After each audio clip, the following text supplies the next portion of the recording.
Hey everybody, welcome, and thank you for listening to this episode of Marriage Therapy Radio. My name is Zach Brittle, and let me tell you something. If I've said it once, I've said it a million times. Blended families is the hardest thing I do. It is very challenging.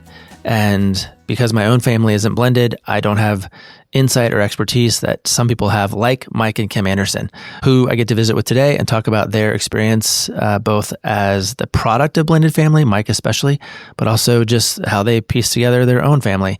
And now they're taking their wisdom and they're turning it around and helping other families thrive.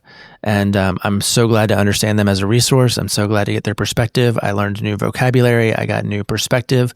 And I think you're going to dig it. Again, I think working with and around themes of loyalty and connection is really challenging. And I'm just glad to talk to somebody who has some perspective on that. This is basically last call if you are interested in attending the Relational Life Therapy Relationship Skills Bootcamp that I'm doing in Philadelphia in November 8th and 9th. You need to shoot me an email if you're interested. That's info@marriagetherapyradio.com. I would love to meet you, especially if you heard about the bootcamp or relational life therapy through the podcast. That warms my heart. And if you're just looking for a way to sharpen your skills or change the tone and tenor of your marriage, I'd love to participate in that with you. So again, shoot me an email at info@marriagetherapyradio.com. It is the RLT bootcamp, 2 days, just outside of Philadelphia. And it's going to be a good time. But for now, talking to Mike and Kim Anderson about blended families, this is a very cool conversation. Stick around.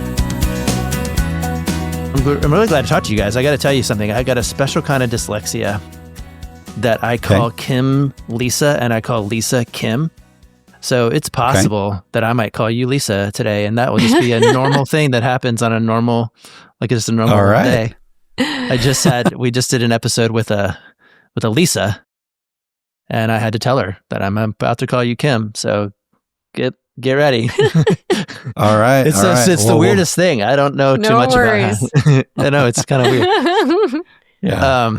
We'll call you on it when you do. That's all right. Yeah. No, we won't. It's kind of a running joke. Roll with it. It's kind of a running joke on the podcast because it's a little piece of trivia about me. Okay. Got it.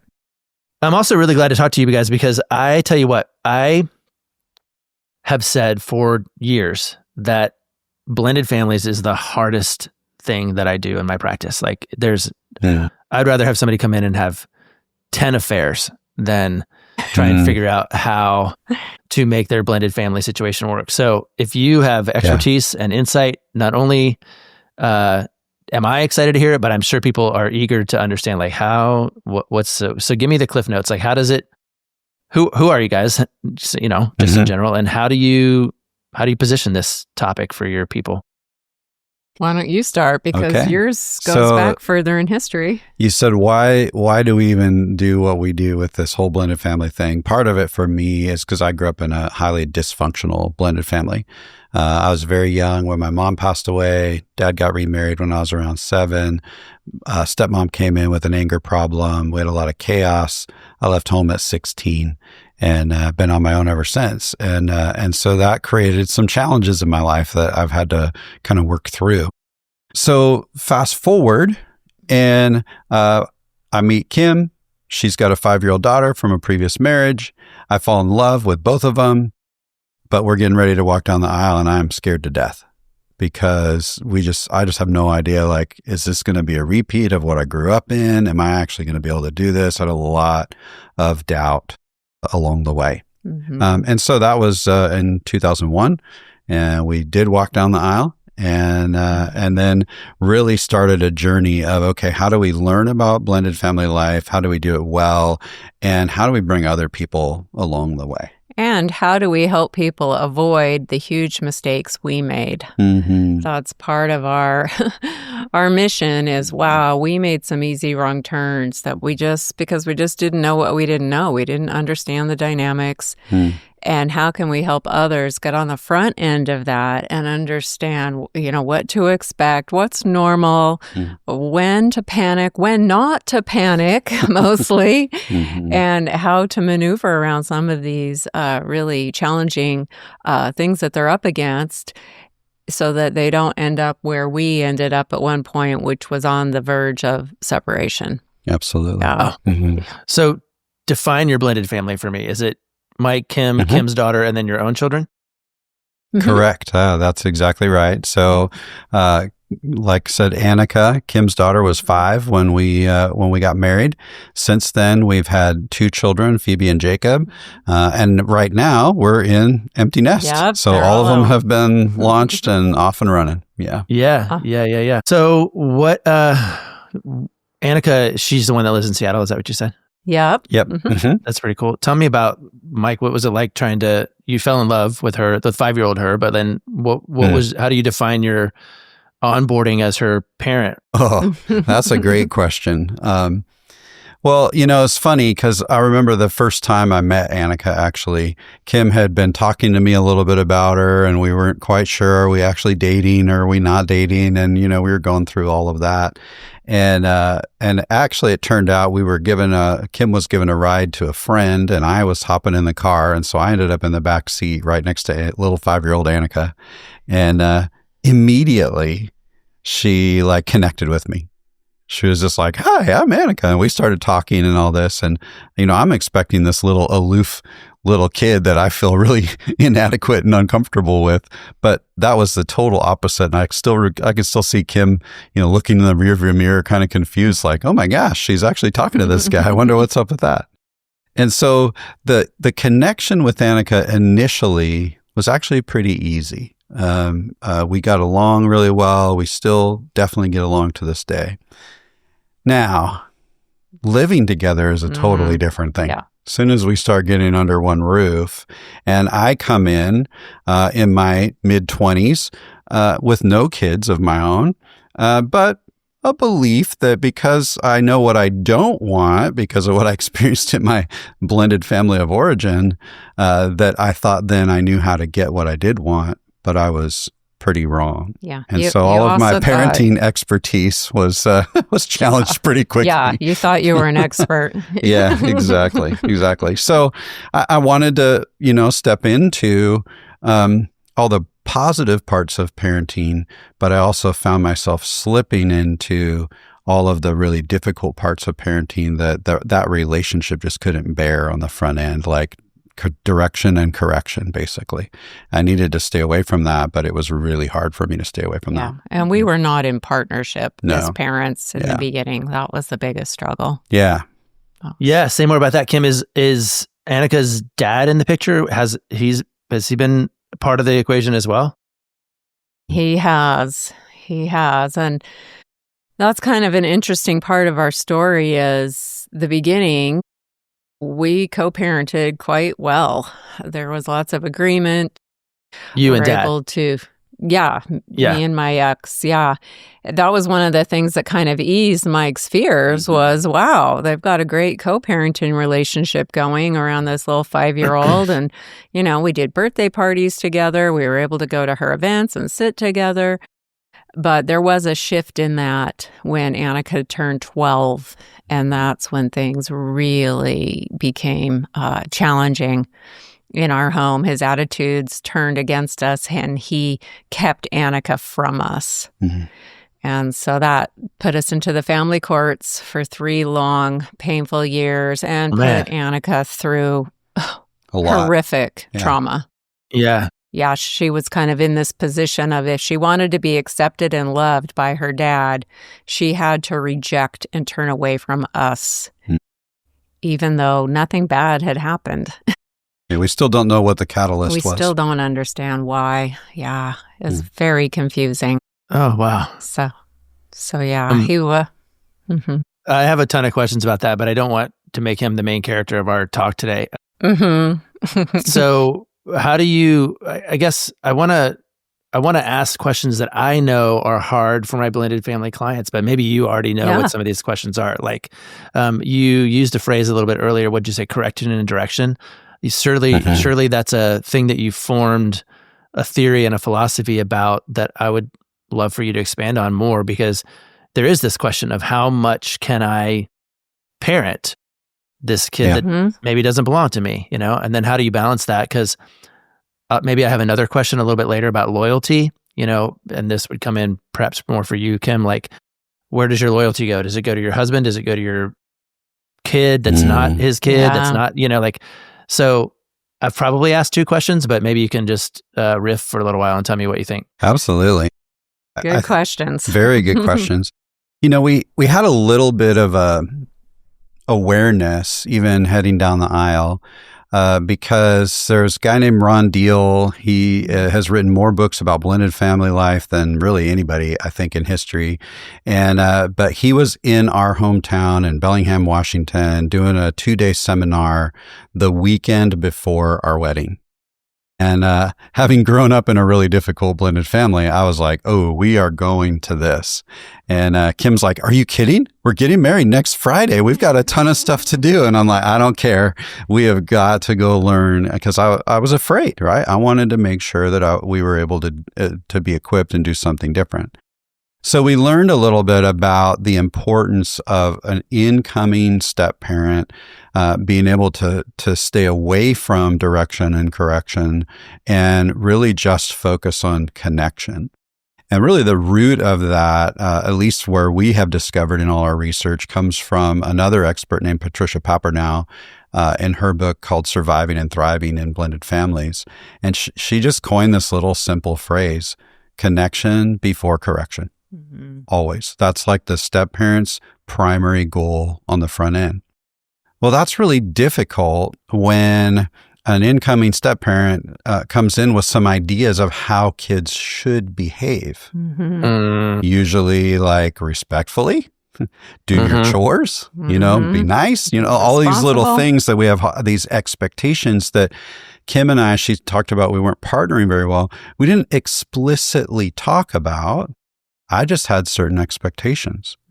Well, for most single parents following divorce, often the default mode for parenting can be pretty permissive. Yeah. Because my kid's just been through all this stuff. I'm feeling guilty about their pain and the strife and all of that.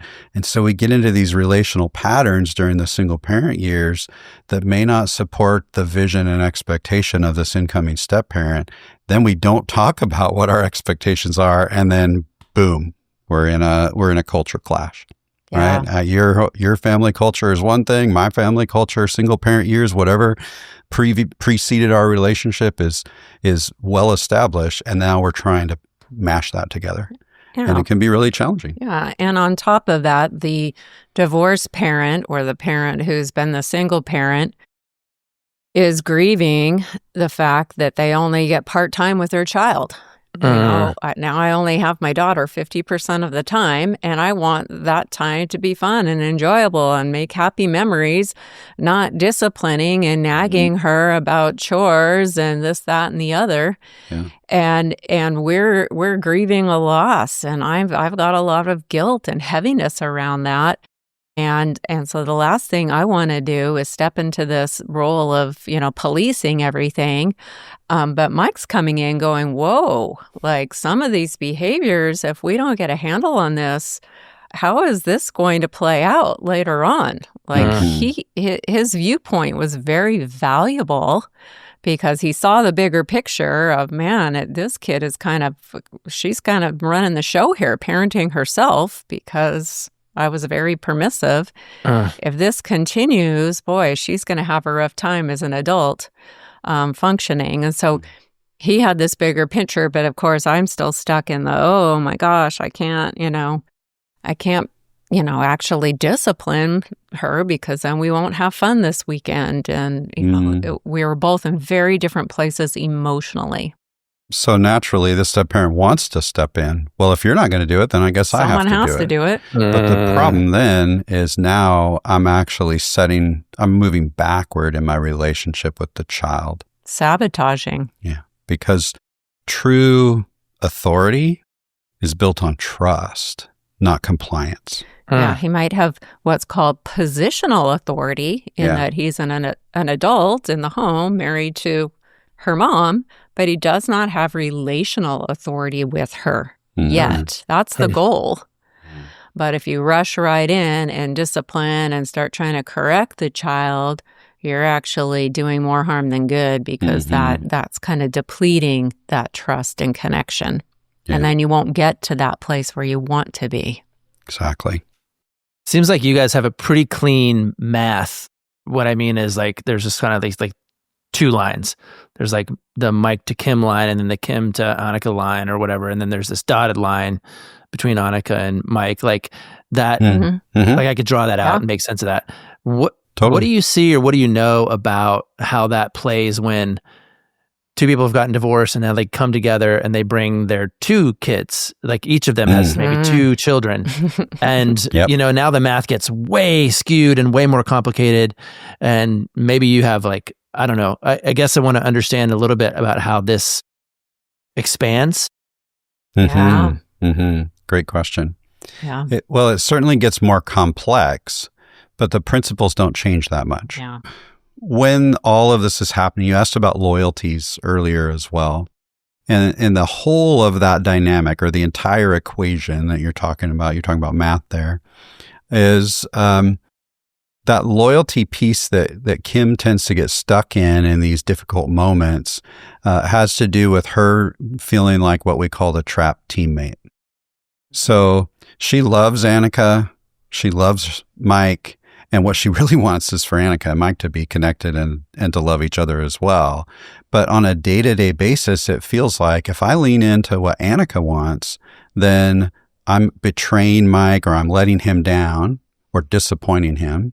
But if I go the other way and lean into what Mike wants, now I'm betraying or letting down Annika or disappointing her. So no matter what I do, I'm disappointing someone. I'm trapped like a rope in a tug of war being pulled in two different directions. Well, that also sets me up to be what we call the stranded stranger.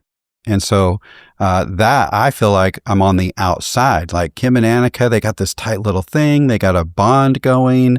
They've got inside jokes. They've got all this history longer than the history of me with Kim. And so there's this little bio bubble that I can't quite penetrate. And sometimes I can't even name it. I just feel like I'm on the outside, even in my own home. He doesn't belong. Yeah. Well, that actually occurs also as we expand the story. Yeah. So when two single parents come together, now both of us are experiencing both the trapped teammate and the stranded stranger experience, but we're doing it simultaneously or maybe in an alternating way. Yeah. And so the principle, like I said a little bit ago, the principles still don't change.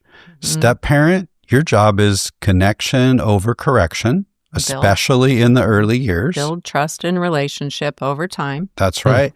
Bio parent, your job is to stay in the lead when it comes to parenting and setting course, direction, and correction, once again. But our job as a couple is to get united about the vision for our home. What are the values, the character traits, the life skills that we really want our home to be about?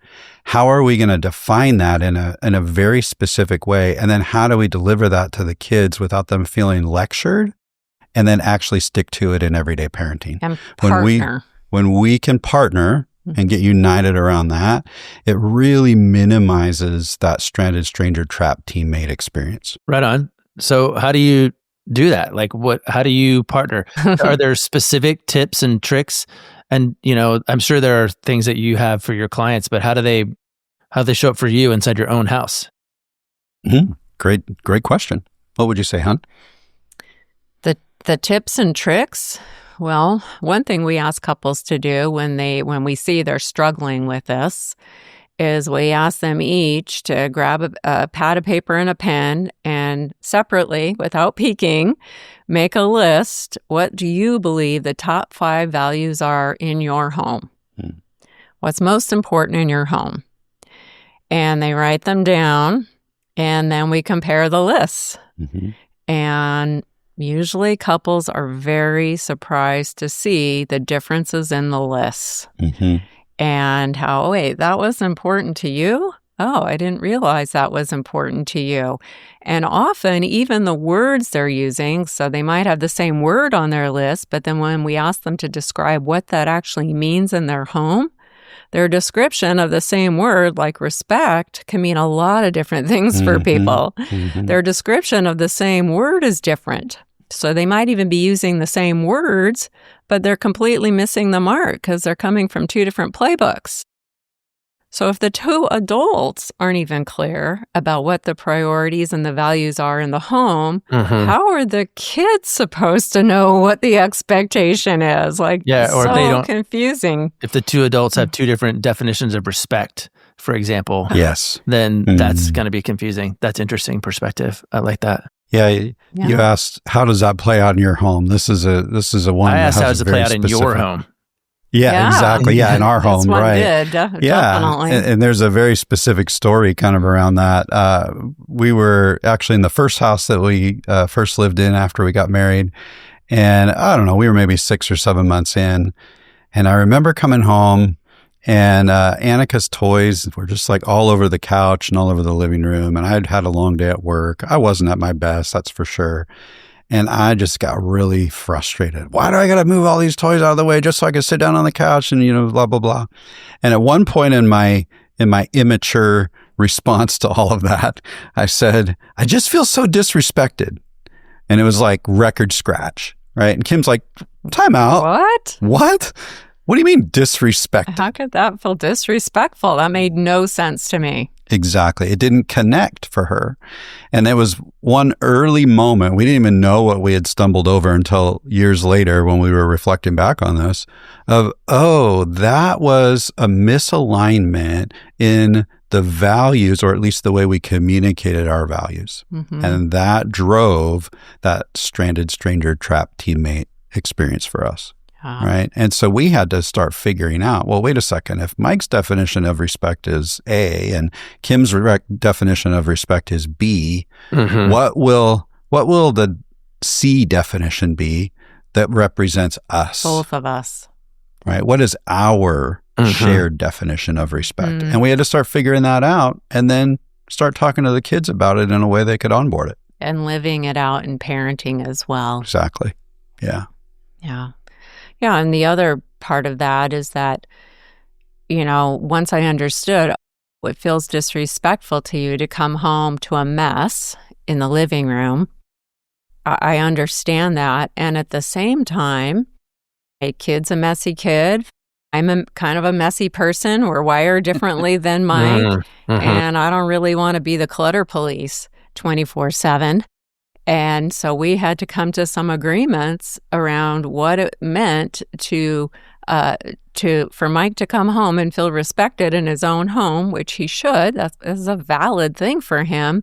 And me to be honest with what I'm capable and able to do at that point. So at that point, I'm coming out of these permissive patterns with my daughter that have been going on for a while. And so I'm not going to be able to do a hard shift and all of a sudden go from allowing her to leave clutter everywhere to all of a sudden everything needs to be in a place, get on top of this. That's an unrealistic expectation for a bio parent to make big, huge changes. So we had to find the middle ground agreement of what was going to work in this season around this topic of disrespect or respect. And what we agreed on was I would hold Annika accountable for the common areas of the house. So the living room, the kitchen, and I would sit down and let her know what the expectation was in a very loving way. And then when I saw she wasn't living that out, I would be the one to step in and say, hey, honey, how does leaving your toys all over the living room uphold our value of respect? And I would call her and lovingly, redirect her. But when it came to the rest of the house, like her room in particular, I just wasn't going to go there. That was not a priority for me. And I just couldn't do the clutter police around every little nook and cranny in the home. So neat freak Mike had to put his blinders on when he walked by Annika's door, but also had to let some stuff go of, this idea that, it's a character thing if my child isn't keeping their room clean. Interesting. Like I had to start letting that go and say, you know what, maybe it's not a full-on requirement to keep that bedroom free of clutter all the time. Yeah. Right? And that was it sounds silly, but that was really hard for me to let that go. I'm chuckling because one of our biological children, our daughter mutual kids. Phoebe is way more messier than Annika ever was. And sure, so Mike had to face that with his own biological child. Yeah. Oh boy, this is it. I'm curious, Mike, in that, did you consciously, unconsciously find that you were giving Phoebe a pass that you weren't giving Annika, or no, it was the same? That's a great question. I could answer that. Okay, yeah. What do you observe? From my observation, it wasn't that he gave her a pass, but he was less frustrated and more willing to step into it and help her. So, but it was later on in the journey. He had matured. Yeah. So with Annika, it was just frustration. Why is this kid so messy? Why can't she learn to put stuff away? Doesn't she, know how to take care of things? With Phoebe, it was, hey, honey, let's sit down and talk about how we can organize your room better. And let's see what we can let go of. And he was much more willing to step into the mess and help her than he was with Annika, I would say. Yeah. Well, and then one thing that you definitely did was you got to watch her go from 0 to 5 and develop into a messy person because of whatever nature, nurture, whatever that you didn't get to witness around. So you came in with this should filter, that was just made up by your ignorance more than informed by your experience. Yeah. Got it. Yeah. I want to kind of point something out in this story as well, Zach, that's kind of underlying it, but really important. And we continue to find with the couples we work with. Kim described how, I would kind of come in and, a silly little story about clean up your toys in the living room and those kinds of things. And she talked about how she needed to start lovingly correct Annika and kind of walk her through the process of changed behavior. Makes a lot of sense. The challenge for most of us is, even if we do this kind of connection before correction fairly well as a step parent, and bio parent steps into the correction and discipline role, the way they step into it is really critical as well. Because if it's a hard shift, like Kim said earlier about making a hard shift, when that occurs, then who is the child actually going to blame for the new expectations? Step parent. We didn't have to do this until Mike came along. Yep, it's all their fault. And so now this bond that we're trying to actually build in this step relationship is getting sabotaged, even though it's still bio parent stepping into the discipline role. So there's some nuance in there, because ultimately what we want to create is a natural bond that it starts to emerge because of the climate that we create in the home. And so sure, we could do that technically really well. Step parent doesn't do discipline, bio parent does. But man, when kids are feeling that hard shift, it's almost like that hard turn on a roller coaster, and they're just tossed around and they're going, what the heck? Yeah. We never did this until they came along. Yeah. So we have to be strategic about that. Yeah, and in how we communicate the values to the kids. Absolutely. That's the most important part. Sometimes it seems to make sense that, we're united now. We need to be a united front with the kids, and these are the expectations that we have.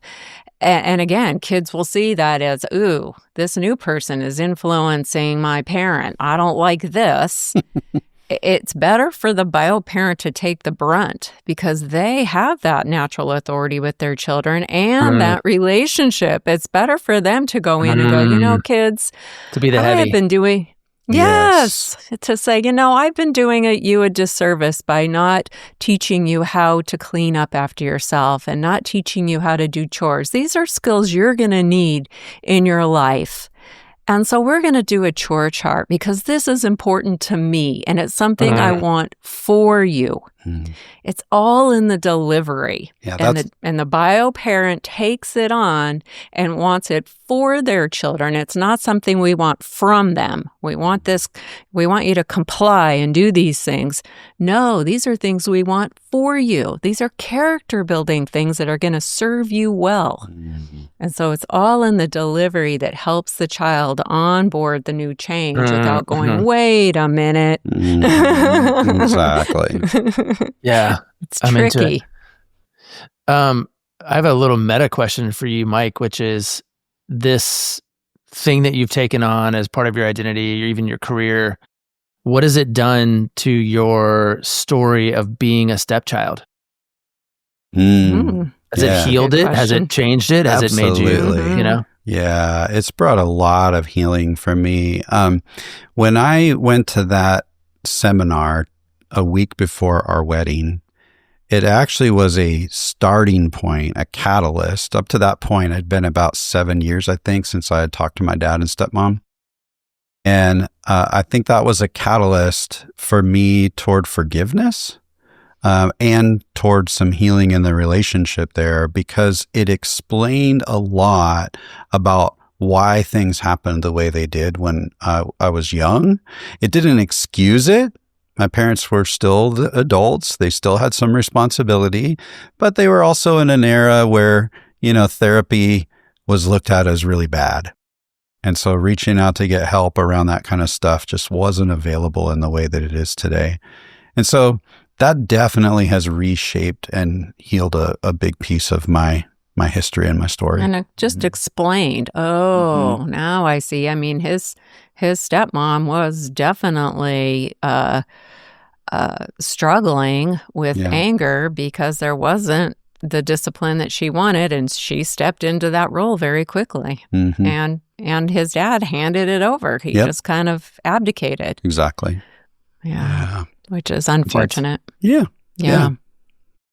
So I started by saying, man, it's the hardest thing I do. Like, it is easily the most challenging piece, but it seems like you guys have made some peace with it for yourselves and perhaps for your clients. Like, when they come in and they say, this is really hard, like, where do you start? Like, what's the first thing you hand them?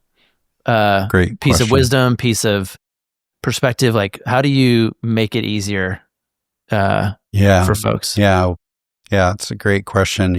There's nuance to that, obviously, right? I often say step families are kind of like fingerprints. From a distance, they all look kind of the same, but the closer we get, each one is quite unique, and there are some unique pieces to each one. At the same time, as a pattern, what we typically see is there's two primary starting points for most couples that we get to start working with. One, we've actually been describing today. Kim's talking about how do we name those values, character traits, life skills? How do we get a shared definition for those? And then how do we activate those in everyday parenting, everyday family life? Most couples, in fact, the ones that come to us, they're 5 years, 10 years in. They just can't seem to connect. Their partnership around parenting just never came together. Yeah. We start unpacking that and they go, man, we've never actually talked about this. We've never had this discussion. 10 years in and we've never had this discussion about what are the important things for our home and how do we actually the kids are so confused. Yeah. So that's starting point number one. The other starting point often will precede that if they just can't get through it. And that is, how do we even talk to each other about emotional things? And so communication patterns around things that are really emotional. And let's face it, our kids are emotional for us. And every time we enter into a conversation together where I might have to say, I'm not so sure that I like that behavior that I'm seeing from your child, that's actually getting interpreted inside of Kim as, you think I'm a bad parent and my kid's a brat. And it's like, actually, that's not it at all. I just want to see if we can activate some change. That's all. But we can't get to that if we're just tripping over our own communication and one of us is shutting down and one of us is blowing up, and then we never get to the actual dialogue. Yeah. So those are kind of the two primary starting points we usually find. Yeah. And then what is the the goal that you give them? Like, what's the vision or the outcome that you are inviting or that you're actually experiencing? Here you are empty nesting and you're kind of done with this part, the parenting part anyway, in the way that you have been.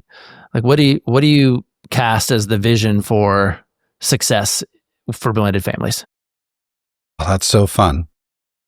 And the reason I'm sorry, honey, I'm jumping right in there because we actually ask them to cast it. I was going to say that too.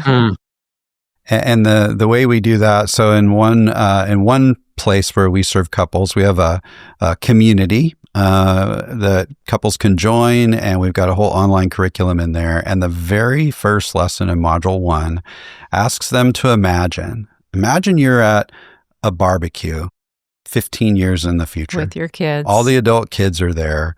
And somehow a question gets asked, what was it like growing up in your home? What do you want to hear from the kids? From your kids and stepkids? What is it you want to hear? Yeah. Whatever you define as what you want to hear, that's the vision. That's what we're after. Now let's start putting the building blocks into place. Totally. I do the same thing with my clients, except I'm a little nastier about it. I say, let me tell you something that's going to happen. Your kids are going to be in therapy, and the therapist is going to say, tell me about your parents and what was it like to grow up in your home. There you go. What do you want them to say? Like, if you were a fly on the wall, and the reality is, like, Mike, for you, if your parents were a fly on the wall and they heard you describe growing up at their house, they might be embarrassed. They may not have the capacity for embarrassment. That's a totally different thing. But like, they might be upset or sad. And I'm like, if you're not upset or sad, if you're actually like thrilled about what you're hearing your kids say, what are those words? And that's the vision. So I'm glad that we're tracking in the same wisdom universe somehow. That's encouraging. Yeah. That would be their goal. But, our goal as helpers, as coaches, is to equip them with the skills that they need to work as a team, to communicate well, to build that parenting partnership, to parent their children. We do a lot of coaching around parenting, and to take one step at a time to reach those goals. That's kind of our overarching goal. And undergirding all of that is to cultivate hope. Yeah. We get a lot of folks that come to us that are just hopeless. They we've tried everything. We've done this, we've done that. Everything's just a train wreck. And they've just kind of lost all hope, and they're stuck in this negative pit. And so that's kind of the first thing we do is try to help, affirm and validate. Yeah, this is hard. This is really tough. And these are difficult challenges you're facing. And it's not the end of the story. And let's roll up our sleeves and get to work. Like, this is not hopeless. And then we start pointing out the positives. Here are some things you've got going in your favor. And I'm like, oh, yeah, you're right. I guess it's not so bad. I was like, yeah. Can I add just one thought to that? Sure, of course. I think another piece from a vision standpoint is, there's some research that suggests that a really healthy remarriage can actually help undo some of the pain underneath that the kids experience through the divorce or separation process. Because they have this new vision of what a healthy marriage can be, which they never had before. And that for me is a huge vision as well, because it starts to equip the next generation, our kids that, we feel bad about. We're dealing with this stranded stranger, trapped teammate. We got all these things going on. But it actually, we lose sight of the fact that we are putting on display what our children might hope for their marriage in their future. When we can do it well. And when we do it well, the research shows it actually helps those children to enter into adulthood with something new. We can model healthy conflict resolution. Totally. We can model healthy communication and healthy family investment relationships into marriage. Totally. Yeah, I mean, sadly, the statistics show that the divorce rate is double for remarried couples. And it's not surprising to us because it's so hard, right? It's probably not surprising to you either. Like, they're under so much Maybe you have to work pressure. twice as hard to get it right. Yeah. Exactly. Yeah, just around different areas, I think. Yeah. But if we look at the children, first they see their parents divorce and then remarry, and then half of those children are going to see one of their parents divorce again. So they witness now the dissolving of two marriages. So of course, they're growing up going, why would I get married? Why would I do this? They've seen their parents go through so much pain. But if we can turn that around and teach couples how to do this in a healthy way that gives kids a new vision of what could be, I mean, that's kind of our... Yeah, that drives a lot of our motivation. I call it our hairy, audacious goal. Reverse the divorce rate. So what's next for you guys? You're empty nesting. What do you got on your agenda for your life, your marriage? That's great. Yeah, we're we had a little bit of grieving going through the empty nest period. Just it's tough to launch that last one and kind of sad. But this mission that we're on to support blended families and help them through coaching, community, our podcast, all of those things, it drives a lot of our passion in our marriage as well. If we had a big dream, I don't know that we've said this publicly, we'd be hopping in an RV and driving around and meeting people and podcasting mobilely. That would be a really fun adventure for a couple of years, honestly. Yeah. Well, tell us about your podcast. Tell us about your practice and how we find you if we want to get some support around this blended family situation. Yeah, you can find us on our website, blendedfamilybreakthrough.com. And our podcast, you can access it there. You can access it on all of the streaming things. All the places, All the things. Yeah, all the places. Yeah. Yep. We've got, quite a few episodes to choose from, but you can go in and pick a category or take the quiz and get kind of a curated list of what pertains to you so you don't get lost. And, I think there's over 200 episodes now. So you don't get lost in all of it. You can figure out, this is where I'm struggling and this is where I could use some help. Yeah. So it's a great way to learn, to grow, to consider new things that you hadn't thought about before, all those types of things. We love it when couples listen to the podcast together and talk about what they heard. That's a great way to continue growing and learning. Yeah, and then you asked, how do people connect and what do we do? Well, a really easy way to connect, number one, on the website. You can go and schedule a free coaching call. You consult. Put it on the calendar. We'll call you on the phone at that time, and we'll walk through whatever you're dealing with at that point in time. And then if we seem like partners, we're happy to help. And then I mentioned earlier our community. I think we got about 35, 40 couples in the community right now, and we do a couple community meetings each month via Zoom, and just continue to support all the couples in marriage and parenting and all the good stuff of blended families. And watch them support each other. It's really fun. That's really fun. Yeah, absolutely. It's very cool. I love it. Well, thanks so much for coming on to Marriage Therapy Radio. I know this is going to be an episode people will want to flag and earmark because, again, blended family situation is tough. I'm glad you guys are out there leading the charge, and I'm glad to know you. So thanks for joining us and for sharing your wisdom. Yes. Thank you so much, Zach. Okay, like I said, I love talking to these guys. It's really helpful for me to get some language around different themes in the blended family situation. And I'm just really glad to have another resource. And they're in my backyard, which is actually really fun. I get to refer local clients to them. So thanks again, Mike and Kim, for coming on. And thank you for the time and attention you put into your relationship making better today than it was yesterday.